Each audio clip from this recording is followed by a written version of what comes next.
Guys, check out this 2-arc versus Tempest draft. Here we go, 2-arc in that first ban, first pick team. Meanwhile, Tempest, second ban, second pick, 2-arc leading with that Zeratul ban, Tempest following up with the Arthas.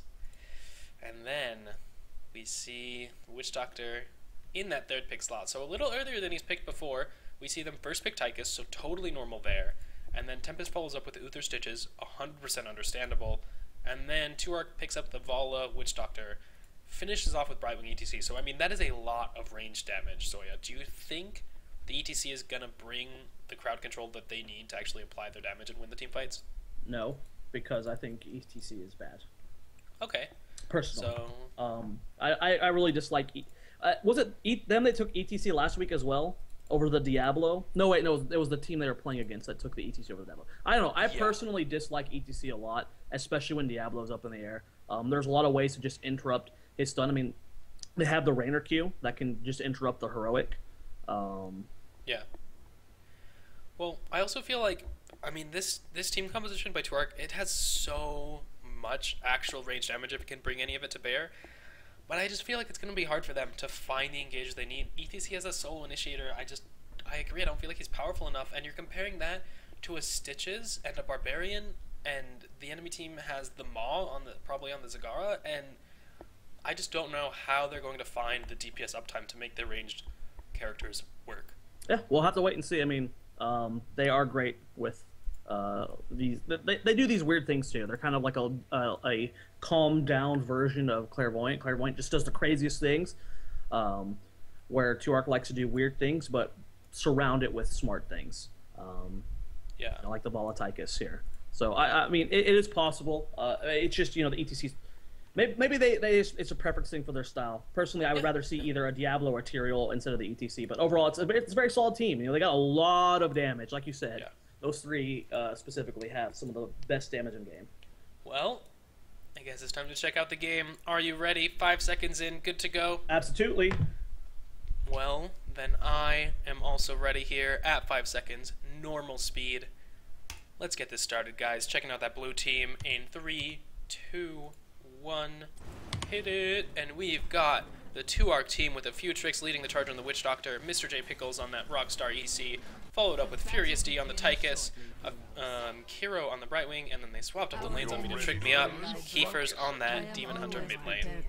And then for Team Tempest, we have Pythix on Rainer, we have Toejam Earl on Stitches, we have a Nightmare on the Sonya Treble, on the Uther, and rounding out the team, we have Paleon on Zagara. Zagara's kind of feels like she's fallen off a bit lately.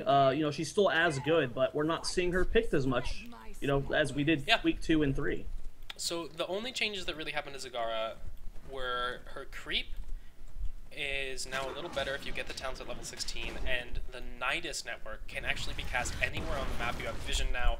I don't know if that's going to come into play in this game. I just don't know if they're going to feel comfortable enough picking Nidus in this game, but that is an opportunity now that it's actually a real skill. Yeah, agreed. We'll have to see where he goes with that. The next few weeks, after every bigger patch, it's just kind of keeping an eye out. I think this is the first major patch that's happened during ECS, yeah?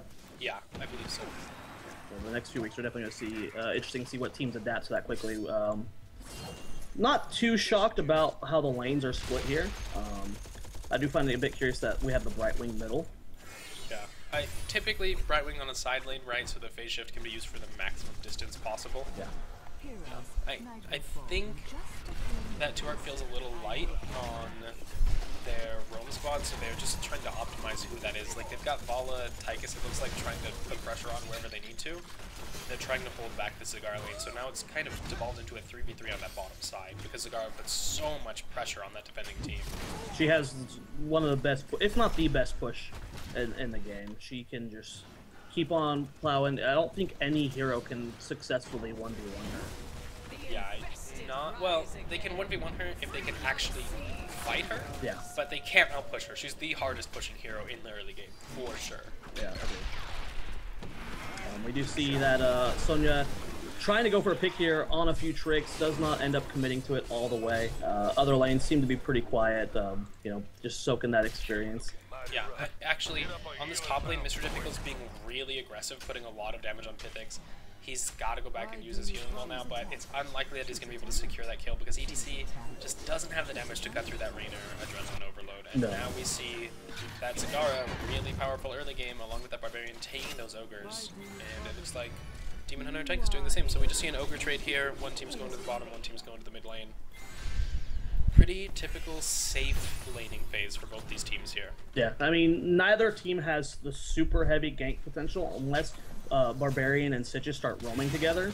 It's just kind of like a, oh, we're going to have to play this safe, wait for Herlix. Because you have to keep in mind, we do see a Rainer here. He's not as useful until level 16, and then we have no really heavy gank potential here. This is just kind of like a sustained farm squad from both sides.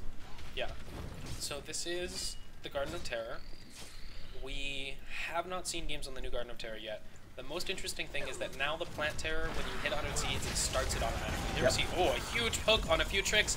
That's going to be a kill because he is 100% blocked by Tojam and Pelion. That was a huge hook there. Really good pick. Yeah. Not just a good hook, but good reaction from the team overall. Pelion was in position. They both knew what they were planning to do to block him in there, and they were able to secure that kill.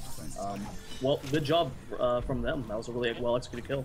Yeah, they secure first blood with that, so Tempest coming out to a little bit of an edge here.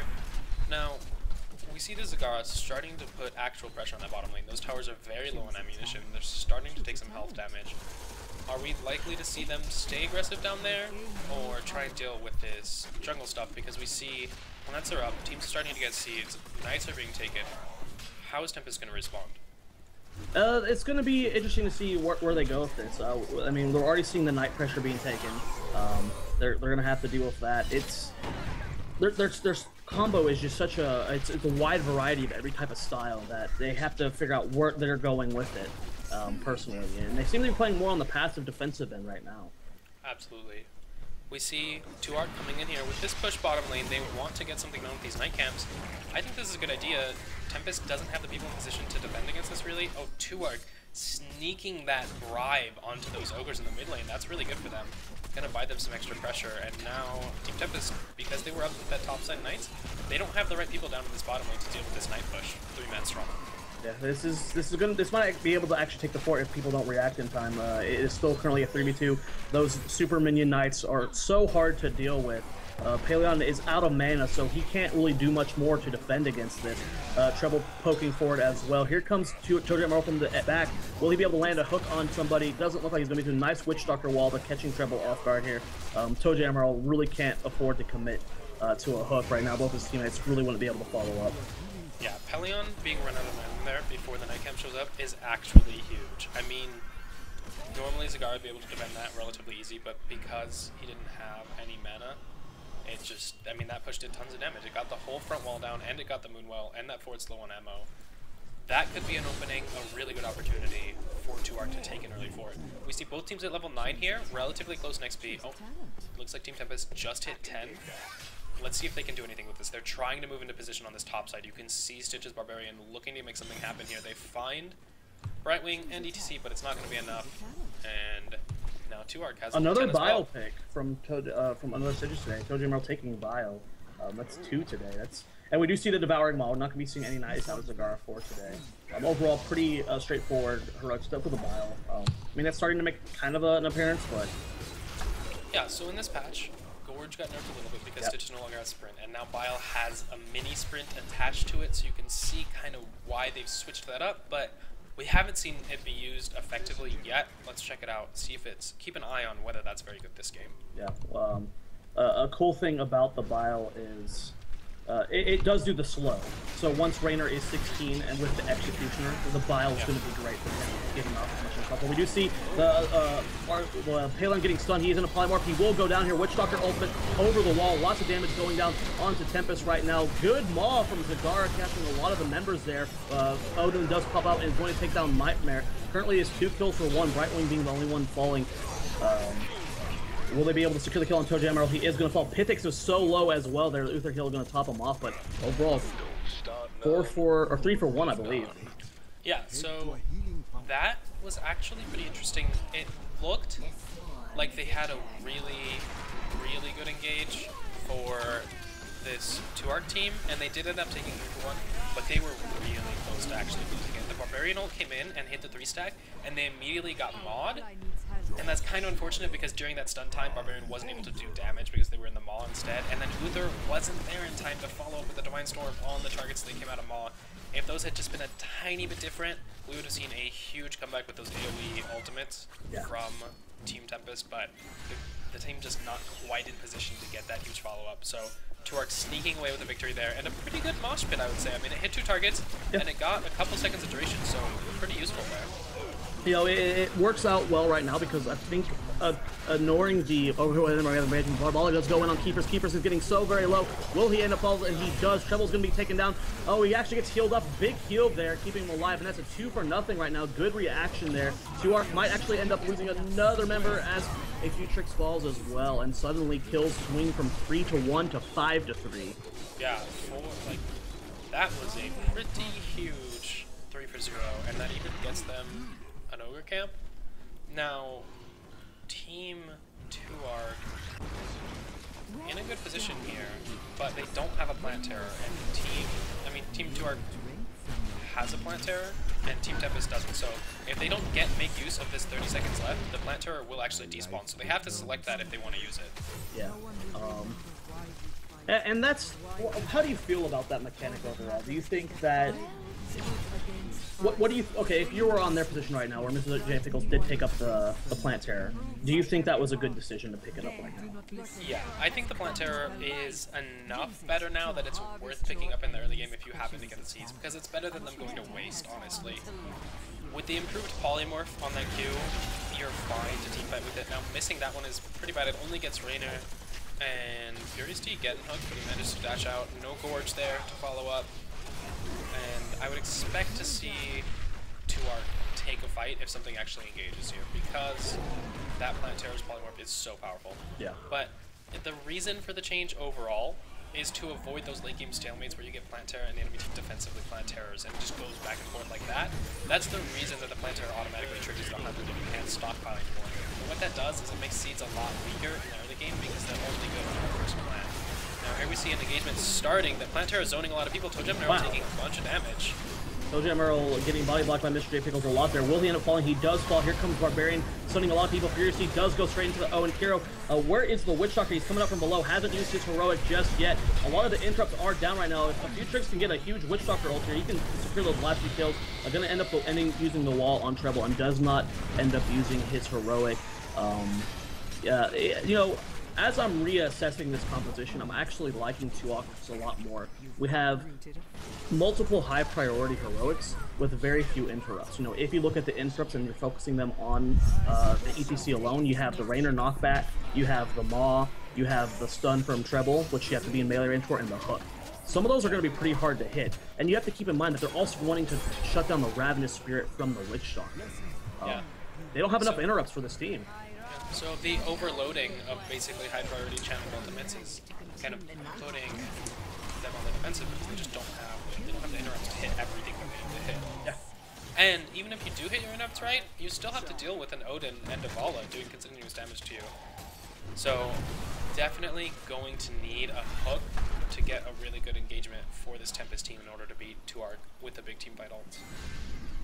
We do see Mr. J. Pickles getting chased down right now. Does end up knocked on. Divine Storm hitting 3 members. Mr. J. Pickles only gets Treble with it. Will he end up falling? He does.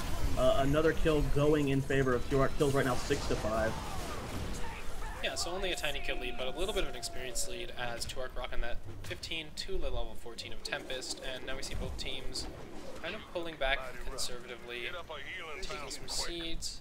Tuark headed to this top side. Looks like they want to finish off this fort. They know they're a man up for a little while, so they're going to be okay forcing down this fort. Now it's just a question of what Tempest can do. Can they defend this, or will they go for mercenaries? How are they going to respond? Right now they have to be on the defensive. It looks like Tuark is pushing this fort really hard right now. I don't know if Tempest is going to be able to hold it, yet it is going to fall. Those mercenary Lord Ogres doing serious work in that push, and Tuark just taking the conservative route, backing off. They hit level 16, they know they're pretty much safe to do objectives, take camps, whatever they want to do.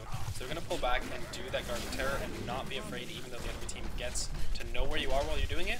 Because they have 16 to 15 advantage, they're totally okay with that. Yep, and they're going to be taking seeds right now. I'm still kind of on the fence about this map, man. You know, the forced plant terror is neat and all, but it's just I always am really hesitant at giving up a heroic. It's just it's always kind of that thing like, well, who do we put into it, and is the plant terror worth losing? You know, mosh pit for 90 seconds or however long it is. Yeah. Now here we see both teams positioned on this bomb side. Mr. J Pickles, luckily for him, does not face check that bush with the entire Tempest roster, so he's not going to go down. They just pull back and do the Knights, and they have the plant terror from getting the small seeds. So a little bit of a miscalculation there for Team Tempest. They didn't take the small seeds on 2-Arc's side of the map, which would have made sure that if 2-Arc wanted to get a terror, they would have to go onto Tempest side of the map, but they didn't. And now there's a terror for Team 2-Arc, along with a giant Ogre Cat pushing the mid lane, so Tempest gonna have their work cut out for them defending against this. Yep, Pickles is pushing that middle lane right now. This is the second plant terror for them, and I don't think Tempest have had any so far. We'll have to see how much push they can do with this. All the inner forts have fallen for Tempest. Yeah, well, or outer. The bottom lane, despite taking heavy losses early, they haven't made it back there, so 2-Arc... Oh wow, I thought they took that early. Yeah, they're not taking advantage of the fact that they did all that damage there. Instead, they're forcing this mid lane down with that plant terror and these mercenary lord ogres. And it looks like Team Tempest not sure how to react to this. So Gem and Earl looking for a pick, but the huge plant terror just blocking any possible kill targets and trying to force his way into this base. Now, this is where it gets scary. In this pseudo-choke, Barbarian has some really good leap opportunities. Let's see if they can make it happen. Revenge does hit down on 2 members of Trouble, gets a huge Divine Storm. Keepers is going to end up falling. Not having Mr. J Pickles is doing so much damage to 2-Arc right now. Furiously getting caught off guard as well. See, this is what I was talking about earlier. We do see a huge Witch Doctor ult, but not enough to secure any kills. And actually, Treble might end up falling here, getting a little bit overextended there. His team was not following up. I just feel that if Mr. Pickles wasn't inside that plant terror, he would have been a huge benefit to his team. He's got the stun, the knockback, and the heroic. This is the problem that I have with the plant terror, and you have to be very careful with when you take it and who you leave inside of it. Because I think that ETC would have been a huge benefit for his team.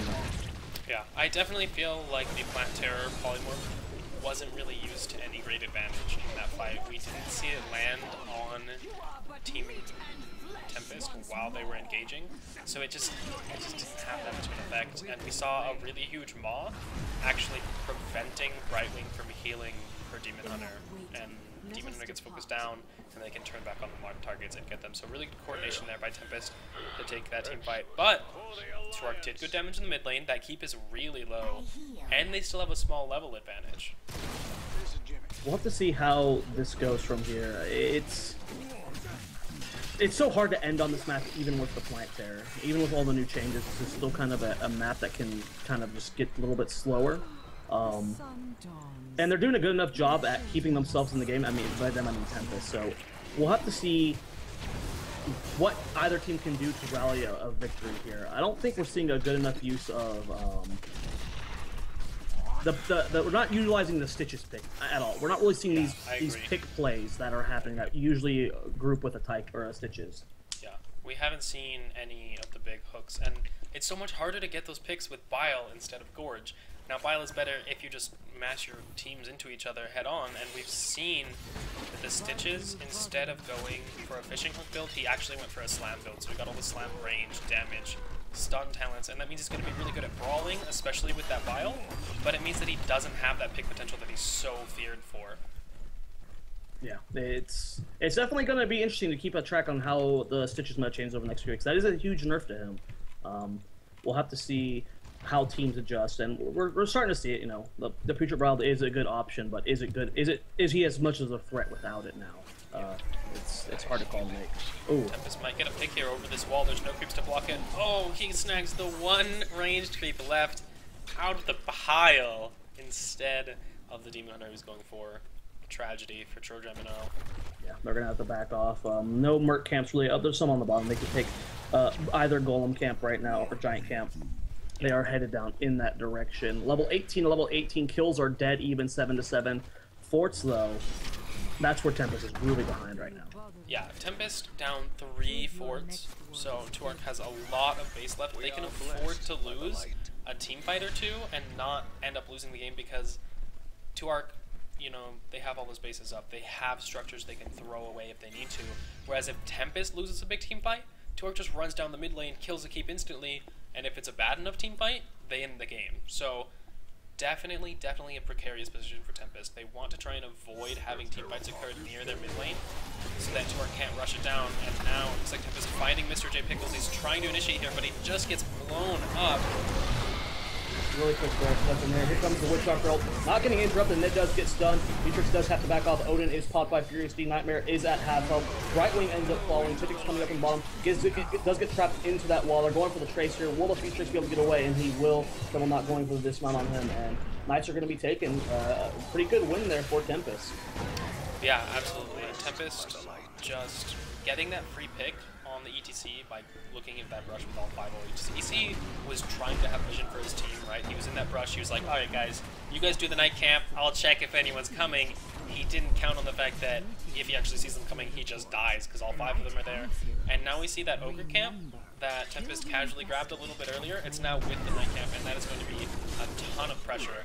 Meanwhile, 2ark's Ogre camp actually took the mid keep, and they had to send Pelion back to do that. Man, super minions from the Witch Doctor. They are huge, man. That is another thing that's not talked about with when you take a pick like Witch Doctor. You know, I think only 2 people have, or it's only 2 people with Murk Lord right now. It's Gazlo and him, right? I believe so. And you know, we don't really see either of those picked very often, so it's not something we're used to seeing. But the Murk Lord pressure is real. Yeah, definitely. The Murk Lords have been very relevant. And here we see Team 2ark has been prioritizing these seeds really highly. They must really like the Plant Terror in the new map, or in the kind of reworked Plant Terror ability anyway. So they're going to get another Plant Terror, and now it's going to be Plant Terror versus Plant Terror. Looks like both teams managing to snag one. Yep. Barb jumping into the Plant Terror for Team Tempest. We'll see who 2ark decides to throw into theirs. So it's interesting to note too that with Barb in the Plant Terror, Team Tempest's dive got a lot worse, but their ETC interruption actually got quite a bit better because the polymorph is so much more reliable to hit the ETC than the Barb leap is. Yeah, but you have to keep in mind the Witch Doctor ult. Barbarian's the one who's been interrupting that a lot as well. Yeah. And that's kind of a big loss for Tempest. Definitely. So, you see both of these plants here going at it in the mid lane. Now, when both the plants are fighting, you kind of want to be the team on the offensive so that even if your plant dies, you can kind of just walk away. And that's definitely going to be the case for this Tempest roster because they don't have any enemies that can hard engage on them. The 2ark roster, they just can't get the hard engages. So it's up to Tempest as soon as their plant dies, or if they don't get a pick, they can just walk away. And they're in a really good position here on top of the enemy's keep. Yeah, Mr. J Pickles is about half health. Nightmare's a little over half himself. Pickles probably going to be losing his sometime soon, like you said, the offensive here. Who actually big stun there, bringing Nightmares down to half health. I don't know if that was worth it though. I mean, it's just the Plant Terror. Do you think securing that kill on the Plant Terror is that worth it for a Vala ult? I don't think so, and that is a huge hook on Hero, but is it enough? He gets that Emerald Wind off, and that is going to disengage Tempest. Treble has to toss that level 20 Uther Stun out. Oh, Nightmare with a huge follow-up. Barbleap does hit 3, but they managed to split before the Maw comes in, and now the Witch Doctor ult is just ravaging the enemy team. That is an engagement. I mean, we're seeing these back-to-back Witch Doctor heroics that just do insane amount of damage. If we look at the damage done, we see a few tricks, 10,000 in over second place, and he's on top of the meters right now. Interestingly, Stitches in second place, a little unusual. Maybe a credit to that Bile Slam build. Is he really? Wow. Yeah, Bile Slam. It's a new thing that is. Bruiser Stitches, man. Bruiser Stitches. He's the next Arthas. You heard it here first, folks. Whoa, I don't know if I go that far. Anyway, yeah, I mean, that team fight, it looked good for Tempest, but while they had a really good Uther ult and a Barb Leap, the Maw came down on only one target, and they used all that stuff before the Witch Doctor ult came out, so they didn't have anything left to interrupt it, and the Witch Doctor ult just got to clean up the squishies that had kind of moved forward to try and fight against the 2ark lineup. Yeah. Yeah, it was an interesting fight. Taking a look at all the level 20 talents, not seeing anything too shocking. We do see that there is the resurgence on the Stitches and the Sonya, so that's something that's really going to be able to swing things in favor for Tempest. Mr. J Pickles in this back line of Tempest, and he almost gets the 4-man mosh pit, but he doesn't quite get it, and he gets knocked out, but his team's still snagging the pick there on Barbarian. They have to trade it for the Brightwing. Mr. J Pickles whiffing a bolt of the storm over the wall, but Keepers makes it, and now it looks like they're going to pick up this Toe Jam Mineral if they can search against CC. Nope, Trouble comes in with a huge stun, manages to kill the Demon Hunter on his own. Mr. J Pickles launches the mosh pit and gets hooked out immediately, but not before some follow-up casualties. ETC, Raynor go down. It was a 3v3, but we do have the resurgence on Barbarian. And on a map like this where it's so hard to end, Tempest can utilize the double resurgence that 2Arc doesn't have, and that can easily keep them in the game. And even swing it around for a win. You know, if you like, we saw that early kill on Sonya, and I was like, oh, cool, but she was already back up 5 seconds later. Yeah. The early kill, well, I mean, it just meant that she couldn't get there in time to keep in that fight, but now that she's back up, we see Team Tempest taking a dominating position on this map. They're willing to go out into the middle of the map. They actually catch a few tricks, and that means that he's dead for 60 seconds. Now, even once all those players start respawning in 20 seconds, they're still going to have time where they have a 5v4, and that's going to be really painful for 2Arc to deal with. That Witch Doctor being down means that they don't have that team fighting power that they need. I can easily see the double resurgence being what turns the game around for Tempest and allows them to secure a lot of map control. It's just, it doesn't make it like a 7v5, but it makes what would be a 3-for-3 turn it to 60 seconds later a 5 versus 3, or even like less than that, like 20 seconds later a 3-for-3 going for an advantage for Tempest. Resurgence is just so strong.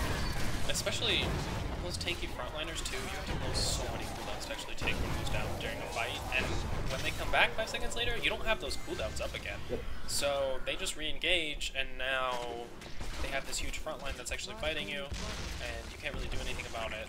So really difficult to deal with. Team 2Arc not having those resurgences, going to need a really huge team fight win in order to actually take the advantage. And we do see Mr. J Pickles does get hooked here, does use the bolt to get out of there. Cool thing about bolt is I believe it is a 40-second cooldown, maybe 45. Yeah, it's 40. It's 40 seconds, so you see this. It's not like the other games where in League Flash is like a long cooldown. It's something you can use every set time. It's like every engagement. Yeah. So we saw the Mon go down there on the single target. I don't know, like it didn't hit him. But even if it had, I don't know if it would have been worthwhile, because the 2Arc team could have gotten there in the 4 seconds he was out in that Maw, not able to be interacted with, and could have possibly backed him up. So I think the Maw may be a little too trigger happy there. He needs to save it to nerf that Witch Doctor ult that's been wrecking his team. It's something that they haven't been doing at all, really. We've seen maybe one Witch Doctor heroic get interrupted the entire time, and again, looking at the damage meters, it's 41,000. Stitches closing the gap, surprisingly only 4k away. Oh man, the new Toe Jam Earl Stitches style, it's real. The damage it can get up there. Well, the longer they go without a big 5, the Witch Doctor actually uses itself, the more likely Stitches is to go ahead. Here we see a big engage starting. We see a lot of AoE ultimates blown to get on the Brevin, but he doesn't go down. Emerald Wind comes out, and here's the Ravenous Spirit that's only on Toe Jam and Earl at the moment. Luther surprisingly goes down on the top side of that 2-range DPS. Stitches goes down to the Ravenous Spirits almost entirely, and that is a 2-for-0 for 2Arc, but that Stitches has Resurgence, so they're only going to have the 5v4 advantage, and that's a lot of ultimate. Yeah, it's exactly what you just said. We saw the Emerald Wind and the Witch Doctor heroic Ravenous Spirit being used on that Stitches there. And like you said, Witch Doctor is not near as powerful without his heroic, so now it's a 4v5 with a lot of high priority heroics down for Team 2Arc. Tempest can make something happen here. Tempest actually had Mercs pushing that mid lane during the engagement, which definitely swings it in their favor a bit. They got a lot of damage on this keep in the middle, and they're very close to tying it up so that they don't have to deal with that pressure in the mid lane anymore. That is one of the things that's holding them back. They keep having to send Pelion back to defend that mid lane, and if they can manage to snag that mid keep, they're not going to have to do that anymore.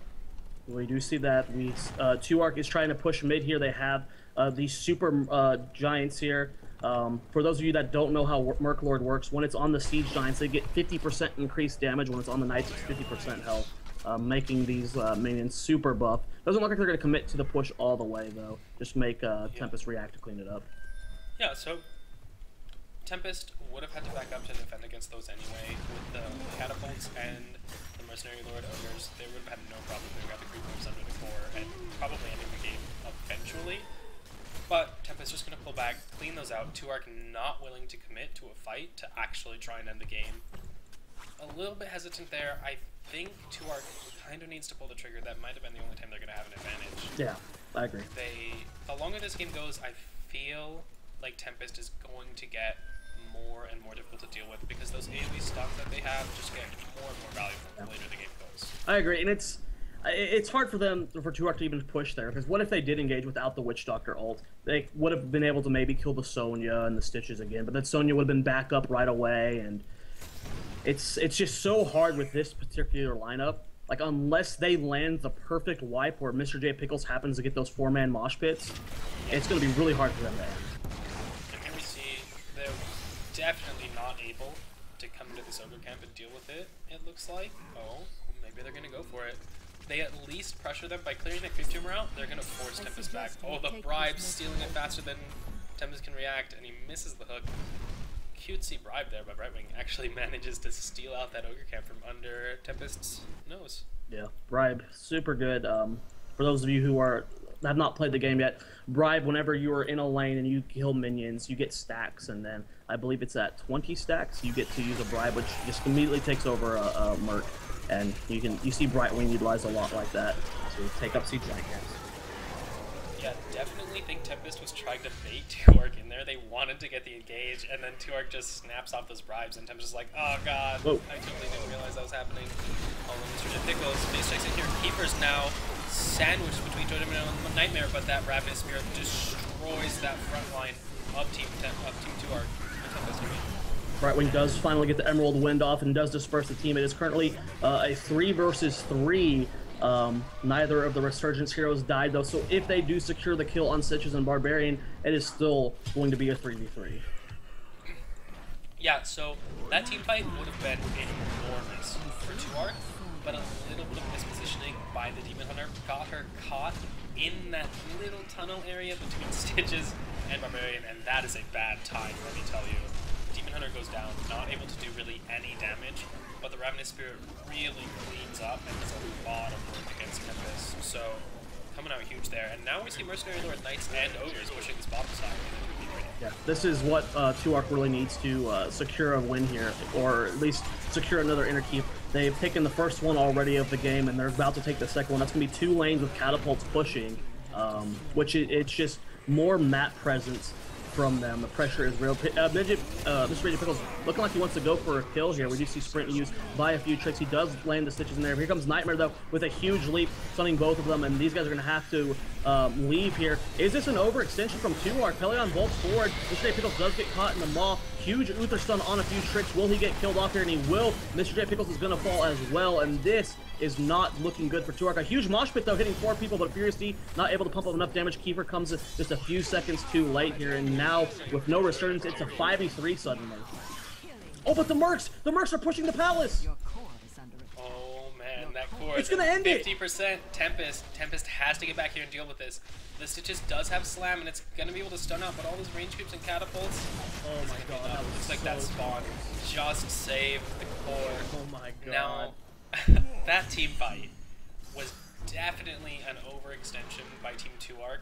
They felt more confident than they were. Those heroes that were coming back up on Tempest's side, you have to realize they're on Tempest's side of the map, so they're going to get to the fight much more quickly than 2ark's are. Even though they had Brightwing who can phase shift over, they were still down a man for a lot of that fight.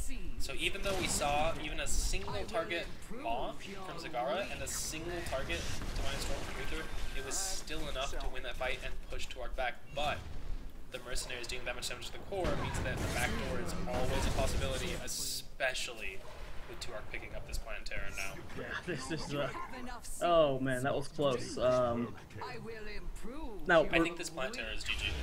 You think they just walk it at the That's core? a good point. It's got 30k HP. It could solo it at this point with all 5 heroes. It's just got 30k HP. I mean, that's not bad. With minions or Merc Lord Giants pushing mid as well. Yeah, this looks like it's just going to be GG. Unfortunately for Tempest, it's going to be like They have to engage right this second. That's what Toe Jam Earl is doing. He's putting the bile down, trying to catch as many people off guard. If they can somehow secure a wipe, but Mr. J Pickles, he knows what's up. He's just going straight ham across the map. Piercy gets Odin off last second, almost ends up falling to Nightmare, and then it's getting turned wild. Emerald, the team is reacting so hard to this plant tear, and they're getting their members picked off, but Resurgence is up, Sonya's coming back right away, but with the catapults pushing bot lane, a few tricks flanking from behind as well. Grabbed his spirit on the core, trying to finish it on his own, but he's going to have to end up waiting for that plant terror anyway, and that is going to be the core going down. Plant terror smacking that core for a smooth 1150. 32-minute game. Are we ever going to get a plant terror map that's not ridiculously long?